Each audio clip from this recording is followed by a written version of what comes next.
Pagi ini saya akan menyampaikan satu tema, ya, judulnya kedudukan hukum berkurban bagi yang sudah meninggal dunia. Ya, jadi kedudukan hukum berkurban bagi yang sudah meninggal dunia.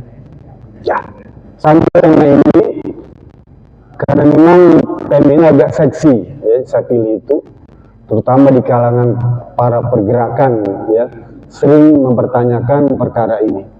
Saya akan ambil beberapa ayat dan hadis yang bisa dijadikan referensi oleh bapak-bapak, ibu, atau nanti para pemirsa itu, ya, bisa menjadikan ayat dan hadis sebagai nas referensi rujukan yang bisa dijadikan landasan untuk melaksanakan ibadah.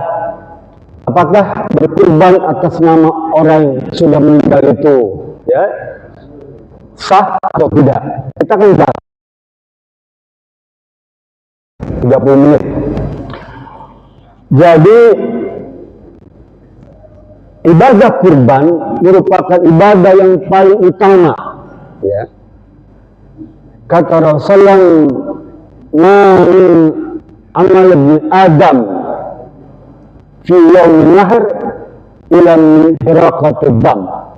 Tidak ada amalan yang paling baik, yang utama, yang disenangi oleh Allah Subhanahu wa taala pada Zulhijjah nih, Pak, ya. Pada 10 tanggal dunia itu kecuali kurban. Bahkan sahabat, ya Rasulullah, wala jihad fi sabilillah.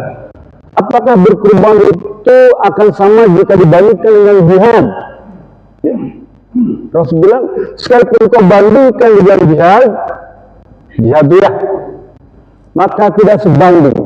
Berkurban jauh lebih utama, kecuali kalau jihadnya itu sampai mengantarkan pada syahid dan sampai wafat, itu bisa mengalahkan. Artinya apa? Ibadah kurban ini istimewa kedudukannya, Pak. Ya, oleh karena itu semua para sahabat itu mempraktikkan ibadah kurban ini.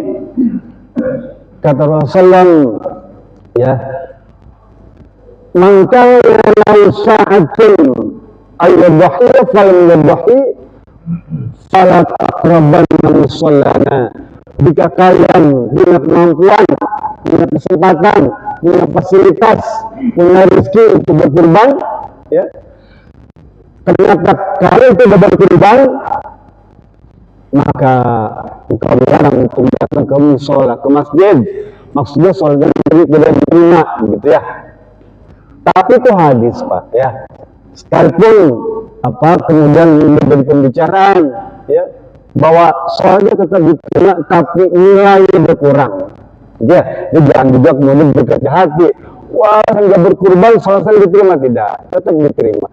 Kan ibadah nih, Pak, dasarnya apa, ya, sekecil apapun, wa man ya'mal mithqala dzarrah, ya, sekecil hati, sebesar biji zarah aja Allah balas kebaikan.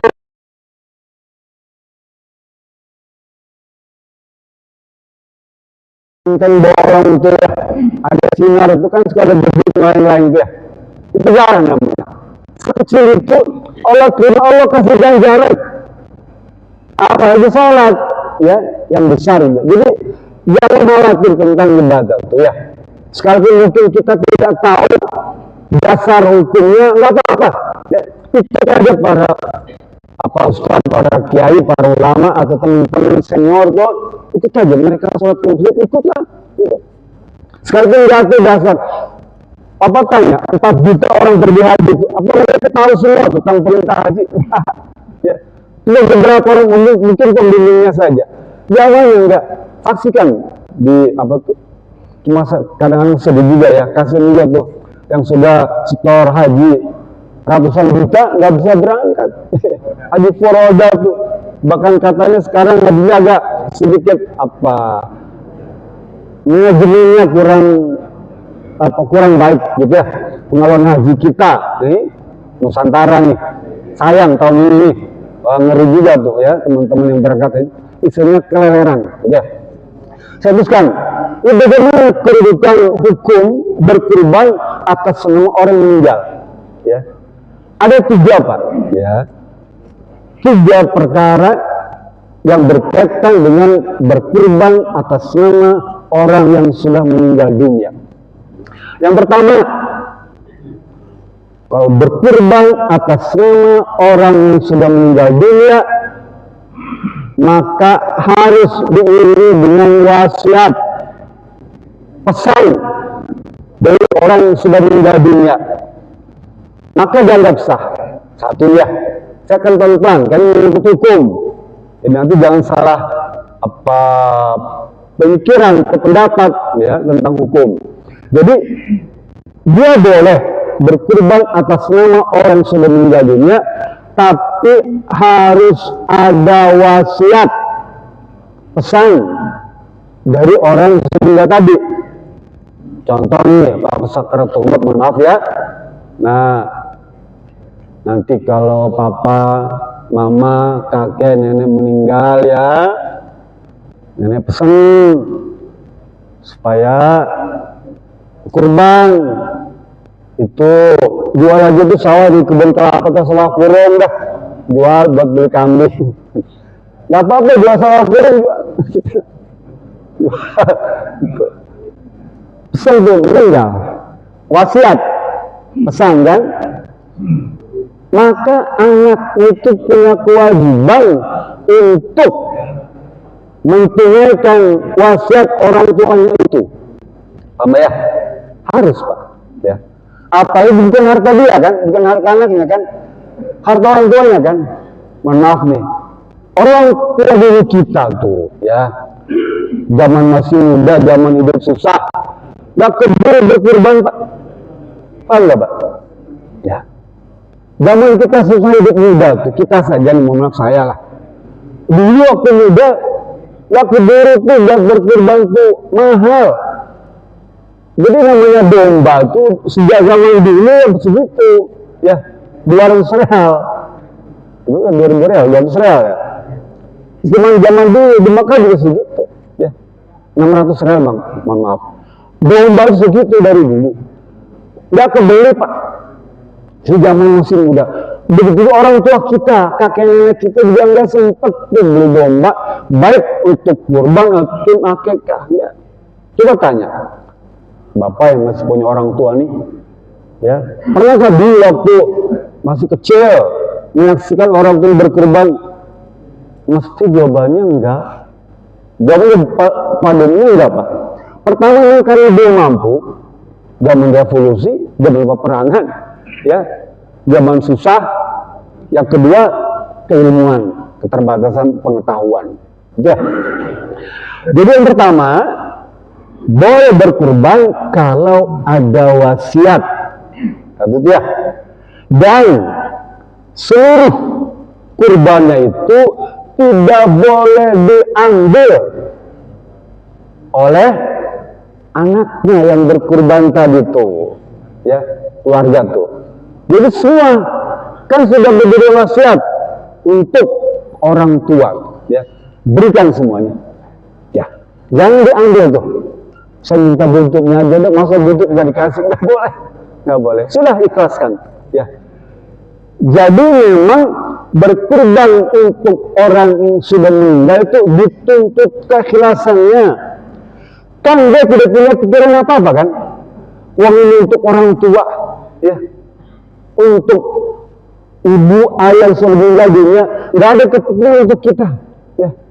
Bahkan semua pahala ingin diberikan kepada orang tua tuh. Ya, sehingga ibadah kurban kata Imam Al-Buyuti kepada orang yang sudah meninggal dunia itu paling ikhlas. Paham ya?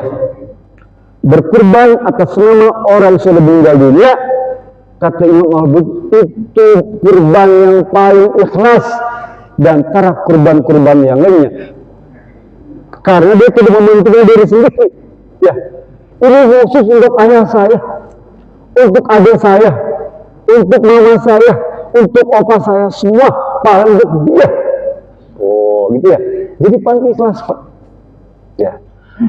Siapa yang berpatokan ini? Imam Asy-Syafi'i sendiri, Pak.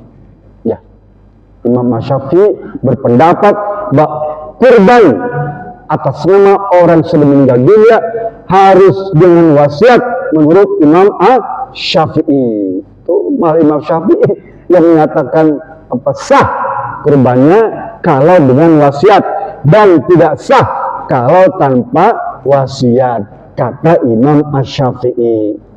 Kata beliau dalam hadis yang diriwayatkan oleh Imam An-Nawawi dalam kitab Al-Majmu', la tudahiyata an ghairi bi ghairi iznihi wala anil mayyiti idza lam yusi biha.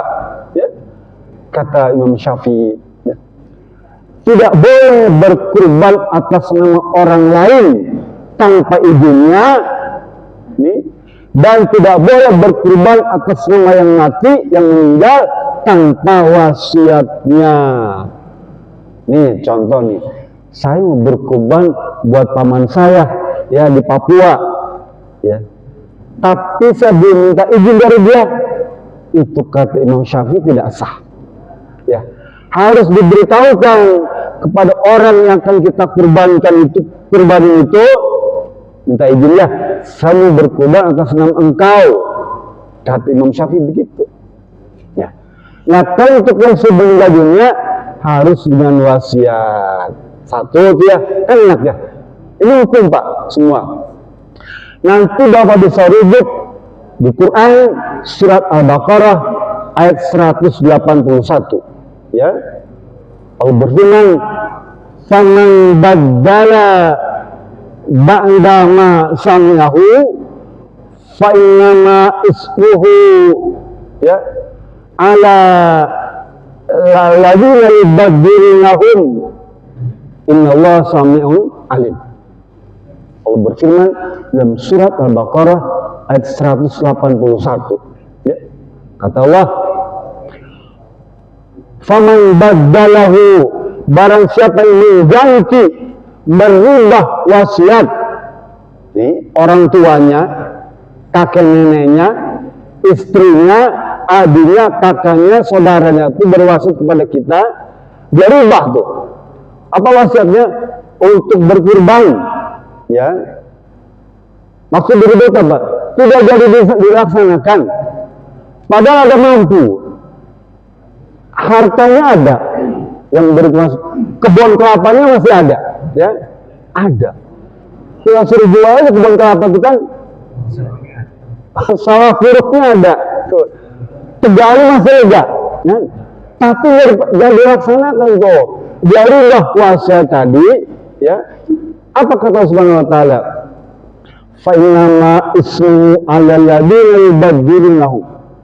Maka dosa besar akan ditimpakan kepada orang-orang yang merubah wasiat tadi, yang tidak melaksanakan wasiat tadi.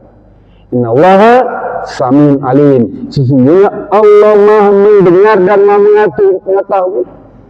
Jadi sekalipun kita nggak ngomong, cuma ada yang mati, saya nggak mau laksanakan wasiatnya, itu dosanya buat dia tuh. Sekalipun cuma ada dalam hati doang ingin merubah. Hati-hati Pak. Ini agama Pak. Jadi kalau kita masih mengakui Allah sebagai Tuhan, ya, Nabi Muhammad sebagai Nabi, Quran sebagai kitabnya, kiblat sebagai Ka'bah sebagai kiblatnya, maka tidak boleh pikiran-pikiran jelek pada hati. Apalagi diucapkan, apalagi dipraktekkan. Ya, agama Pak. Kalau kita ingin dianggap sebagai orang yang beriman atau bertakwa, maka tidak boleh pikiran dalam hati sekecil apapun Pak, untuk melakukan penyimpangan, untuk melakukan pelanggaran, untuk melakukan penyalahgunaan, untuk melakukan perbuatan dosa, untuk melakukan kemaksiatan. Tidak boleh ada. Allah mengetahui gerakan kalbu kita, Allah tahu. Kedipan mata kita, Allah catat semuanya. Hati-hati. Kalau kita merasa orang yang beriman, tapi kalau nggak merasa beriman, ya sudah. Itu nggak ada perkara urusan agama, nggak urusan. Orang ateis, orang komunis, nggak ada urusan dengan agama, ya. Nggak ada. Tapi orang masuk beragama, KTP Islam, dan dia ini disebut orang beriman, waktu disumpah di depan Ilyas pakai Quran, tuh, demi Allah, dijaga hatinya, ucapannya, dan perbuatannya. Nah, yang kedua, kurban atas nama orang yang sudah meninggal sah dan dibolehkan jika menyertakan orang yang hidup. Paham Pak? Saya berkurban nih, ya. Tapi saya juga ingin berkurban atas nama orang yang meninggal dunia. Dibarengi, paham nggak? Bapak berkurban sendiri nih atas keluarga. Tapi Bapak juga ingin menyertakan keluarga, orang tua, ya, keluarga besar yang sudah meninggal dunia. Maka itu boleh. Dan itu sah. Sah Pak ya. Bagus tuh Pak. Kenapa?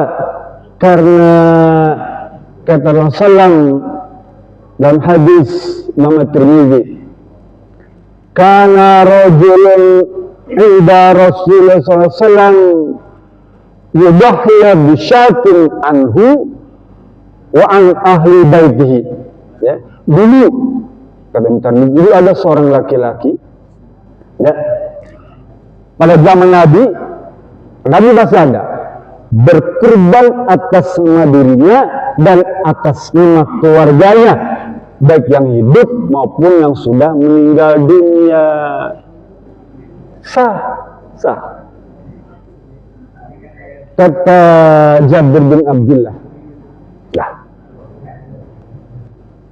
Rasulullah SAW berkurban dengan 2 ekor kambing. Ya, ini berkata, Bismillah, Allahu Akbar. Orang memotong kambing, domba itu nggak boleh Bismillahirrahmanirrahim. Ya, jangan jadi terusin. Bismillah saja. Bismillah, Allahu Akbar. Ya, tuh. Min anni wa min ahli baiti. Hadis lain dari Siti Aisyah, ya, Allahumma taqabbal min Muhammadin wa ali Muhammadin. Ya, kata Jabir, Rasul berkurban 2 ekor. Lalu berkata, Bismillah, Allah Akbar, ini kurban untukku atas nama Muhammad dan atas nama keluargaku, baik yang masih hidup maupun sudah meninggal. Ya, dalam hadis Aisyah, ya Allah, tak ada tambahan, ya sama tadi tambah. Terimalah kurban kami dari namanya Muhammad dan dari keluarga Muhammad dan dari umatku yang tidak sanggup berkurban, baik yang masih hidup maupun yang sudah meninggal dunia. Paham Pak? Luas ya, luas Pak. Bahkan kata saya lupa Imam As-Sun'ani dalam kitab Nahlul Autar itu, dia bilang bahkan dibolehkan berkurban sejumlah banyak hingga 100 orang. Ya, paham Pak? Kan kalau kita keluarga besar mungkin lebih dari 100, tapi 1 ekor kambing itu bisa mencukupi untuk 100 orang satu keluarga tuh, ya. Cuma untuk alam tidak ada catat tentang ganjar akhirat itu, apakah domba satu itu ditunggangi 100 orang? Allah alam. Apabila dengan 1 orang 1 ekor, berarti 1 ekor 1 orang kan? Ya. Mungkin, tapi ini bukan hadis sebenarnya dari saya. Bukan, jangan jadikan pegangan. Cuma logika berkorban untuk 100 orang tentu tidak sama berkorban untuk 1 orang. Itu logika ya. Allah punya kuasa. Kalau misalnya berkorban untuk 100 orang itu sangat ikhlas, boleh jadi lebih besar ganjarannya dibandingkan dengan berkurban 1 ekor sapi tapi keikhlasannya kurang 100%. Mungkin begitu ya penjelasannya.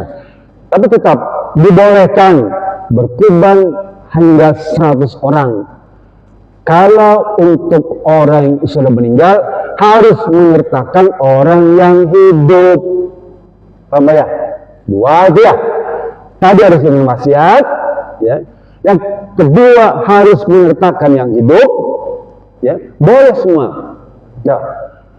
Yang ketiga, kata Imam Hanafi, berkurban untuk orang yang sudah meninggal dunia itu boleh sekalipun tanpa wasiat, sekalipun tanpa menyertakan orang yang hidup.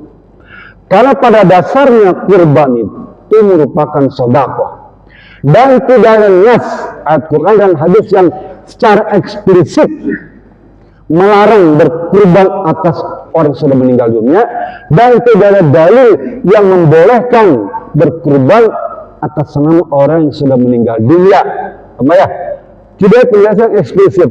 Oleh karena itu para ulama menjadikan kurban atas nama orang yang sudah meninggal dunia itu menggunakan dasar hadis yang umum sifatnya, yaitu sedekah jariyah. Apa? Hadis Muslim itu Bapak sudah hafal semua kan? Idza mata ibnu Adam inqata amaluhu illa bisalasin. Jika seorang manusia meninggal dunia, maka terputuslah seluruh amalnya kecuali 3 perkara. Apa? 1, apa? Waladun saleh yad'ulah. Anak soleh yang mendoakan orang tuanya. Yang kedua, sedekahun jariyah, sedekah jariyah. Yang ketiga, al-ilmu yuntafa'u bih. Ya. Al-ilmu yang bermanfaat. Yang pertama tuh, yang kedua tuh, waladun salih yad'unahu wa shadaqatun jariyah. Jadi anak yang soleh, ya, dan sedekah jariyah. Kata Imam Ahmad bin Hanbal, seluruh amal baik anaknya, ya, keluarganya yang mendoakan kepada orang tuanya, kerabat yang meninggal dunia akan sampai pahalanya. Paham ya? Pelan-pelan saya akan giring Bapak untuk kalau kita sholat jenazah tuh ya, apa yang kita baca? Doa kan? Doa. Kira-kira menurut Bapak sampai nggak tuh doa waktu kita sholat jenazah? Kita mendoakan almarhum atau almarhum kan? Di depan, di hadapan kita ada jenazah, kita doakan Allah maghfir lahu, Allah maghfir laha, ya Allah ampunilah nih orang yang di hadapan saya yang sholat kan itu. Kira-kira diterima nggak tuh? Diterima. Tangga Rasul yang mencontohkan dong. Ya, tangga Rasul yang kita sholat jenazah sekalipun fardu kifayah, ya, fardu kifayah hukumnya. Jadi kalau satu kampung ada satu orang, udah Pak RW aja sendiri ngelakuin dah. Gak apa-apa. Pak RW wakil dari seluruh warga, sorangan. Nggak buat kalau sendiri mau Pak RW ya, gitu. Ngelakuin sendiri di masjid. Kan fardu kifayah, boleh. Nggak berdosa satu RW ini Pak. Karena Pak RW sendiri yang ngelakuin itu. Jadi imam, jadi makmum. Nanti mah saya suruh jadi imam Pak RW. Siapa RW ya? Nah, insya Allah gitu dong jawabannya. Jangan kemudian tujuh takbiran kelebihan. Jadi kalau tidak ada gitu, 4 takbir aja. Sholat jenazah itu mendoakan orang yang sudah meninggal. Ya. Waktu kita tahiyat itu Pak, ya. At-tahiyatu mubarakatu salawatullah. Assalamualaikum ayuhan nabi warahmatullahi wabarakatuh. Semoga engkau Muhammad ya mendapatkan keselamatan, keberkahan. Apa dia Rasul? Ya Allah, jangan cuma saya, juga umat saya semuanya. Sehingga ditambah Assalamualaikum wa ala ibadika sholihin. Itu ucapan Rasul kepada Allah Subhanahu wa taala agar doa keselamatan itu bukan hanya kepada Nabi Muhammad saja, tapi kepada umatnya, baik yang hidup maupun yang sudah meninggal dunia. Paham ya? Bapak kan baca tahiyat itu ya? Assalamualaikum wa ala ibadika sholihin. Ya Rabb, semoga keselamatan, kebahagiaan, kesuksesan agar Engkau berikan kepada kami semua yang hidup dan yang meninggal dunia. Bapak baca doa pamungkas dia, kan semua apa? Rabbana atina fid dunya hasanah wa fil akhirati hasanah wa qina adzabannar.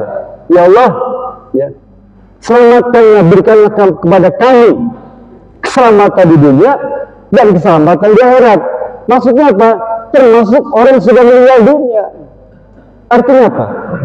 Kita nih Pak, dibimbing oleh Allah dan dibimbing oleh Rasulullah agar juga sayang kepada orang-orang yang sudah meninggal dunia. Kurban salah satu bentuk komunikasi antara orang yang hidup dengan orang yang sudah meninggal dunia. Paham ya? Kurban itu bentuk komunikasi antara orang yang hidup dengan orang yang sudah meninggal dunia. Memang ada komunikasi, iya. Doa tadi tuh, doa ketika sudah itu kan bentuk komunikasi Pak. Ya, masih nyambung. Ya, hikmahnya di situ Pak. Berkurban atas nama orang yang sudah meninggal dunia tanpa ada wasiat dan tanpa menyertakan hidup juga pernah dicontohkan oleh Sayyidina Ali karramallahu wajhah. Ya, Sayyidina Ali dalam hadis Imam Tirmidzi, Imam Al-Baihaqi, Al-Hakim itu disebutkan anna aliyan kan yadhi an Rasulullah sallallahu alaihi wasallam bikabsain. Ya, Sayyidina Ali berkorban dengan 2 ekor domba, satu untuk dirinya, satu untuk almarhum Rasulullah SAW. Ya, kata dia, "Qala hadza anni hadza Muhammad." Ya. Karena Muhammad menyuruh kepadaku untuk berkorban atas dirinya, atas nama dirinya. Memang hadis ini menjadi perdebatan. Oleh karena itu, perkara berkorban atas semua orang yang sudah meninggal dunia tanpa wasiat dan bersama keluarga menjadi perbincangan di kalangan para ulama. Ada menyatakan boleh sah, ada menyatakan tidak sah. Merujuk apa? Merujuk surat An-Najm ayat 39 tuh. Wa laisa lil insani illa ma sa'a. Tidak ada pahala bagi setiap orang kecuali amal yang bersangkutan. Ya, tambah ya. Lalu bagaimana kalau kita berkurban? Boleh.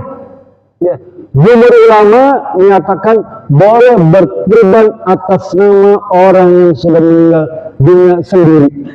Boleh, boleh. Secara umum, kecuali Imam Asy-Syafi'i saja. Tambah ya, kecuali Imam Syafi'i saja. Imam Hanafi, Imam Malik, Imam Ahmad bin Hanbal boleh semuanya, ya, kecuali Imam Syafi'i harus dengan wasiat. Nah, kalau kita sudah tahu ibunya kan enak ya, enak. Jika bapak ibu mau berkorban untuk kakek nenek, boleh, ya silakan, terbuka. Karena masuk ranah sodako. Imam Maliki masuk istisan saja, itu perbuatan baik, ya, yang paling terus mengalir.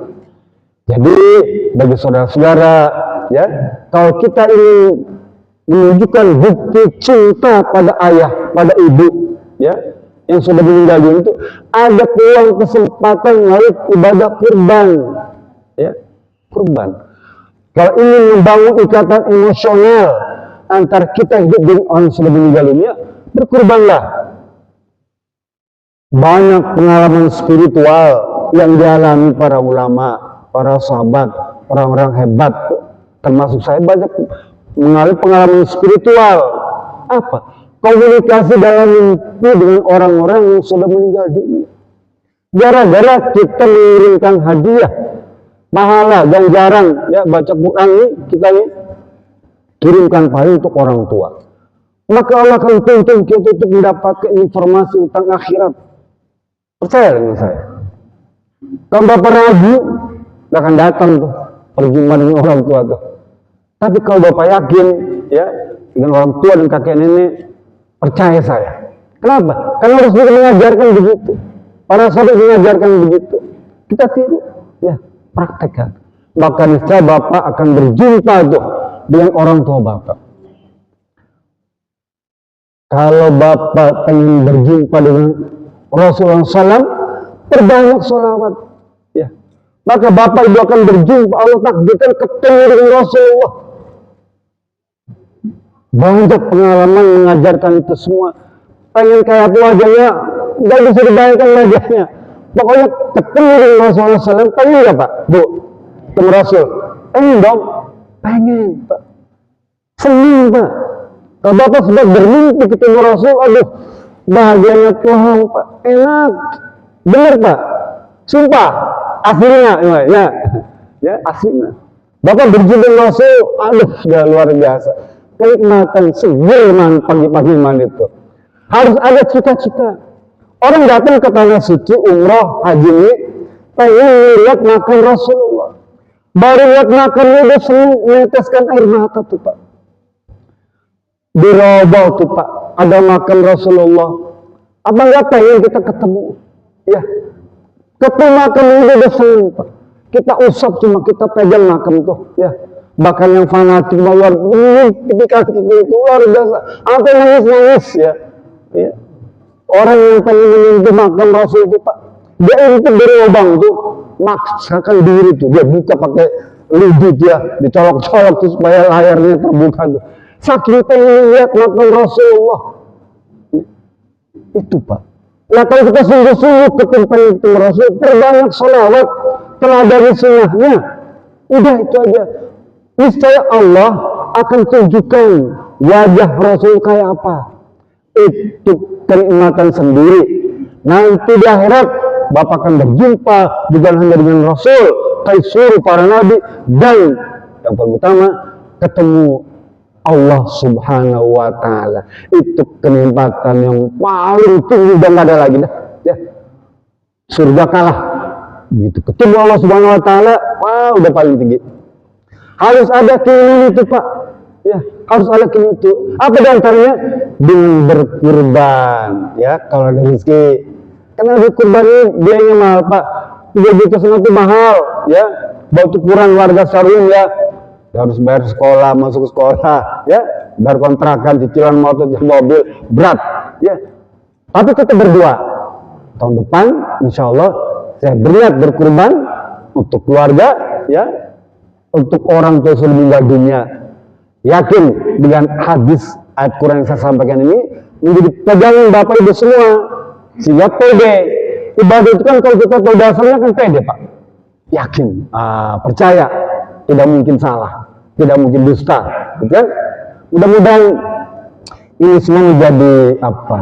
Renungan kita semua, menjadi bahan pemikiran kita semua untuk menambah keimanan dan ketakwaan pada Allah Subhanahu wa Ta'ala, bahwa berkurban atas nama orang yang sudah meninggal dunia dibolehkan oleh syariat, ya, oleh hukum, dan tidak masuk kategori bid'ah. Kenapa tidak? Ya tidak. Tidak ada ulama menyatakan kurban atas nama orang meninggal itu bid'ah, tidak. Ya, tidak ada. Cuma perbedaannya tadi saja, ya.